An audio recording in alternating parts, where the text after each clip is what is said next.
Oh, hello. Welcome once again to Speakeasy. I am still Paul F. Tompkins, and my guest today is an actor whom you will recognize from his many film and television roles, including the role of Turk on the long-running sitcom Scrubs. Please say hello to Donald Faison. Donald, hello. Cheers. Hello, Paul. Cheers. Thank you for being here. Thank you for having me. We're having a civilized scotch with a couple of gentlemen. We're gentlemen. The single ice cube and all that. I'm a little underdressed. I should have wore something nicer. You do you. You know I what will I'm saying? do me. Look how nice. You look nice and sporty. Yeah, but you look nice and nice.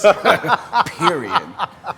It's the internet. It is the internet. I'm the one that's going to look ridiculous. No, you gotta look sharp. I promise you that. Well, I wasn't fishing, but I like what I caught.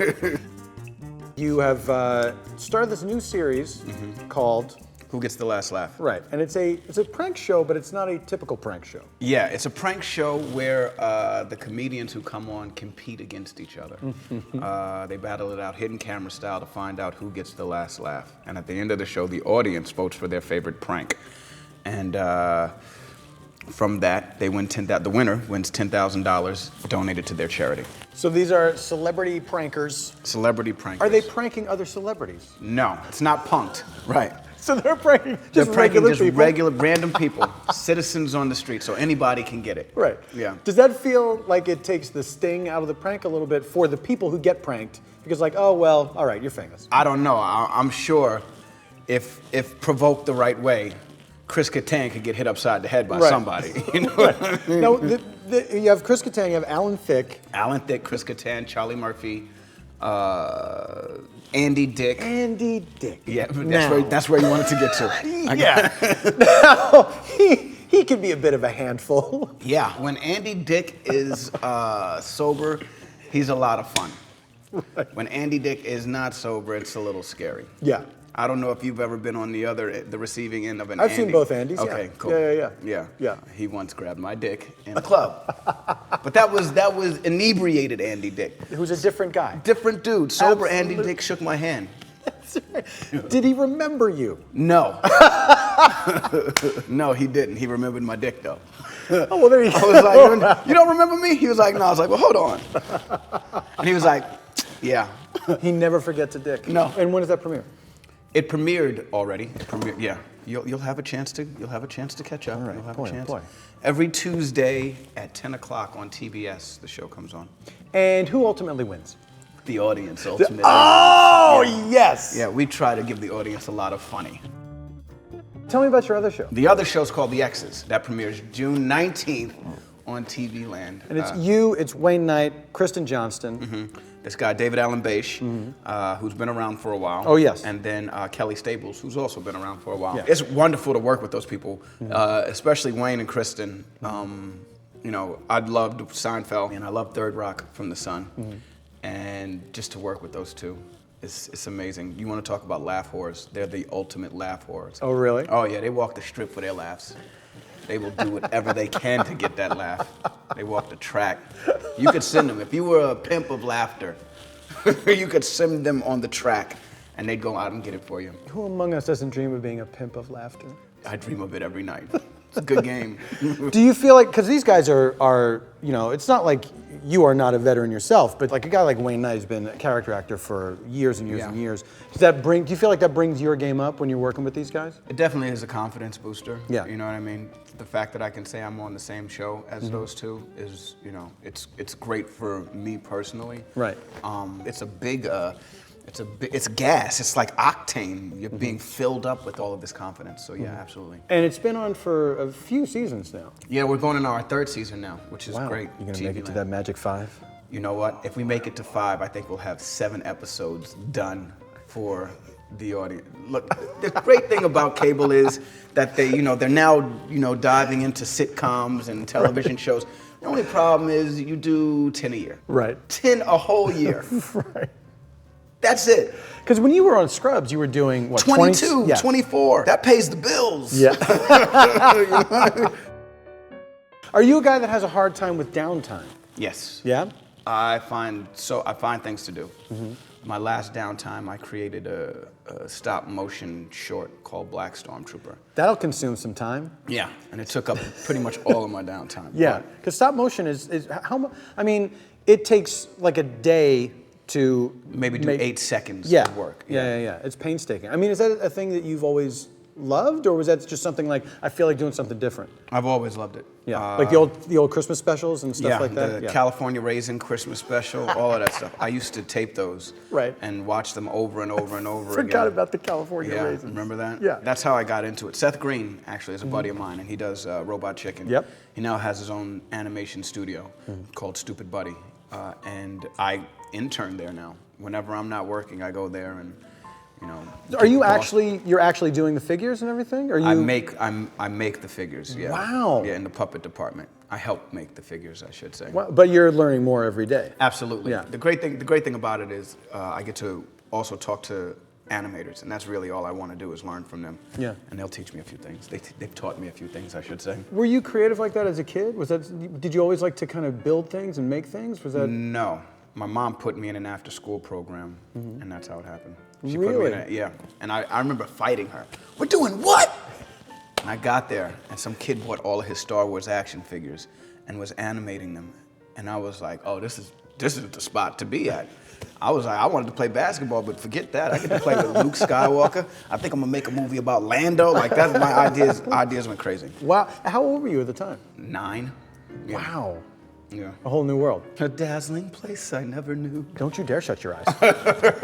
So then, was that kind of stuff always, when you're doing acting and everything, was it always like, in my downtime, I want to fill it with making stuff? No, not really. I don't have the patience to, I have the patience to be an actor and stuff like that, but the patience to be a director, you have to have a lot of patience, and you have to deal with a lot of egos, and you know, you're the mediator, you're the puzzle solver, and I'm not one who's good at puzzles. Never been tempted? Yeah, of course, always. But, you know, then reality strikes in, you know, sets in, and you realize, you know what? No, never mind. Right. You've been doing comedy for a while now. Do you feel like that's home for you now, or do you like to? How often do you like to get back to drama? I don't. You know, I'll get back whenever I can. I'd like to get back, to be honest with you. Yeah. Yeah, absolutely. But comedy is too much fun. You get to have to be able to make someone laugh is a gift. You know what I mean? I enjoy comedy tremendously. But yeah, of course, I want to get drama. Do you feel like it's a thing that you have not pursued much of late because you're busy with other things, or is it something that you feel as if maybe you're not thought of for that stuff more because you're in the comedy world so firmly? Well, there's several dramatic actors out there who can do the job just as good, if not better than me. You know what I mean? The fact that I have a niche and I can, you know, I can stay in my lane and everything like that for now is a great thing. But yeah, of course, I always want the opportunity, any type of opportunity to do something different is welcome. You know, whether it be drama, whether it be action, whether, you know, there are a few things that I wouldn't do. You know, like I'm scared to death of stand-up. I wouldn't do that, but... Have you ever tried it? No, I have not tried it. I heard the Will Smith story of how he tried to do it and it didn't work out for him. And I realized, well, if Will Smith can't do it... Whatever happened to him? I know, right? If Will Did he turn out okay? Right. If Will can't do it, then I should stay away probably. You mentioned action movies. You're going to be in Kickass 2. Yeah. What was that experience like? It was the best experience ever. It was awesome. Had you read? Are you a comic book guy? Had you read the books? Yeah. Okay. Well, I saw the movie first, the original movie first, and a buddy of mine actually directed the second Kick-Ass, Jeff Wadlow. I did a pilot with him years ago. When he got the project, I called him and congratulated him on it. Oh, congratulations, dude, that's awesome. He was like, actually, there's a part in it for you if you want it. And I was like, yeah, I want it. He was like, okay, but you got to audition. And he made me audition a couple of times. Did you give your friend a hard time for starting the conversation off by saying, there's a part for you if you want it, and then saying, but you have to audition for it? No, I didn't, because I was just happy that he thought of me. That would have, you're very generous. That would have driven me crazy. Really? There's a part for you if you want it. I want it. You have to audition. Motherfucker! Yeah, that's not the same as what you just said. Right. You said if I wanted it. But I think the audition was to see if I would mess up. You know what I mean? You know. Right. Are you in the right spirit? Are you at the right, you know, is this the right time of your life for you to be able to take on something like this? Right. The part's yours as long as you don't blow the audition is pretty much what happened. Right. It's a mere formality. Yeah. But it was so worth it, dude. Right. It was so worth it. Everything about it was worth it. I got to work with Jim Carrey. I got to dress up in a superhero suit. You know what I mean? Right. I got to fight crime, and I got to learn how to fight, period. You know, I was the loud guy at the club that'd be like, "What'd you say, motherfucker? What'd you say? What'd you say? Oh, here come the bouncers. Get 'em." You know what I mean? So you're doing some for real action stuff in this movie, fight scenes fight scenes. Yeah. Since then, I've started Muay Thai kickboxing. I've been doing that for about almost a year now. Did you find that there's a meditative aspect, there's a spiritual aspect to martial arts that appeal to you? You can zone out and just throw your limbs. You know, it's a euphoric feeling when you hit the wall and you can't go any further, but you still go and just forget it. Just keep going. Now, that's a thing that people talk about, and it seems so abstract. Were you skeptical about that aspect of it at all before you started this this discipline, or was this something that you had experienced in other ways? No, I mean, I've meditated. Everybody in some way. It's Los Angeles. Right. Everybody in some way has meditated, whether they like to believe they have or not. Right. But, yeah, you know, I love the fact that you can just, any troubles you have, you can punch them out or kick them out, and you know, I love that. I recommend martial arts for everyone, to be honest with you. Good time working with Jim Carrey? Great time working with Jim Carrey. He's a perfectionist. And so it's very important that everything is perfect. And that's great to watch, you know. And he's great in the movie because of it. Because he cares. Because he cares, Yeah. He's not doing it just, you know, just because Jim Carrey's in the movie. He knows that that's not what's going to make it a hit. He knows he has to put it 100% in, and he puts 120 to 130% every time. Yeah, because it would be very easy to walk through something, you know, especially like a sort of, you know, it's got a lot of action and effects and things like that. And you could think, I don't know if anyone's going to notice the acting in this one. No, well, he does. Yeah. He knows. Yeah. Is that the kind of thing that you always wanted to be around? Is that the kind of people that you always wanted to work with? Like when you started acting, how serious were you about it at first? Or was it just fun? It's always been a serious thing to me. Right. I've wanted to do this my whole life, since I can remember. My parents were in theater, and so I used to have to watch them do their plays. And my dad is a musician, and so I'd have to go to all of his shows. And I knew at a young age this was what I wanted to do. Did they try to discourage you from it? No, they didn't. That's rare. Thank goodness, yes, thank goodness. But they made it so I couldn't do anything else, you know? Right. I told my mom, I want to be an actor. And she was like, all right, but that means, you know, you're going to have to say bye to all of these other things. I was like, yeah, whatever. And I remember one year, my Little League team, we made it to the state playoffs, and I couldn't go because I had an audition. And we lost the game, and at that time, I was one of the better players on the team, and I felt like I could have done something to help the team, and I didn't get the part either, you know? But, and I hated the fact that I was acting at that moment in time. Right. But it paid off. Yeah. It's kind of good to get a big crushing defeat like that out of the way early. Yeah. So that I mean, but this is the game of crushing defeats. Yeah, you well, know? exactly. But it's a weird thing to realize. You get used to the rejection to the point where you understand it's all part of it. Yeah. Sometimes that happens, sometimes it doesn't. Sometimes it, right. And you can't, when it first happens, you can't imagine there'd ever be a point in your life where you're like, oh, you know, that's how it goes. Yeah. No, I remember hounding my agents 4 months after the audition. Did I get the part? Did I get the part? Right. And they're like, well, the movie's coming out next week, so do the math, kid. You know, and eventually it became whatever. Yeah. After you walk out the room, it's like, I gave the best audition I possibly could. That's all you can do. If they're into it, you know, I got the job. If they're not, all you can do is probably walk. Tay Diggs. Yeah.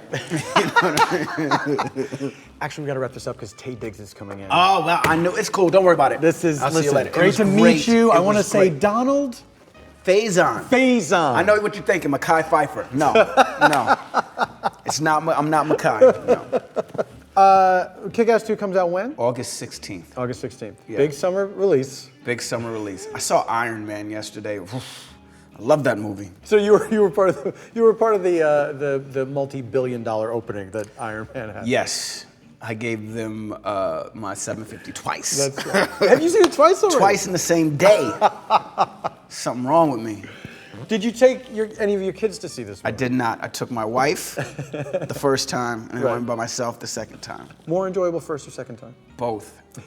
Equal. Equal. All right. I even knew the jokes were coming, and I was still laughing out loud. I was that guy that was like, I was supporting the movie so much that I knew the jokes were coming, and when I would laugh extra hard so that the audience could have a fun experience watching the movie. I was the laugh track. That's very big of you to do. I was helping the audience along. Yeah. Donald, you give and give and give. I worried you're going to give away too much. No. Donald Faison, thank you so much. Thank you. you. What a pleasure to chat with you. Excellent times. Ladies and gentlemen, that is it for this edition of Speakeasy. Please join us again next time when my guest will be a different person. Were there any effects in Iron Man 3? No. It was all practical. It was all practical. All practical. I'd heard that. Which is nuts. It's kind of I crazy. didn't know we had that technology. Thanks for watching. Be sure to subscribe and check back every Monday to see who I interview next. And for more info about Speakeasy, visit mademan.com.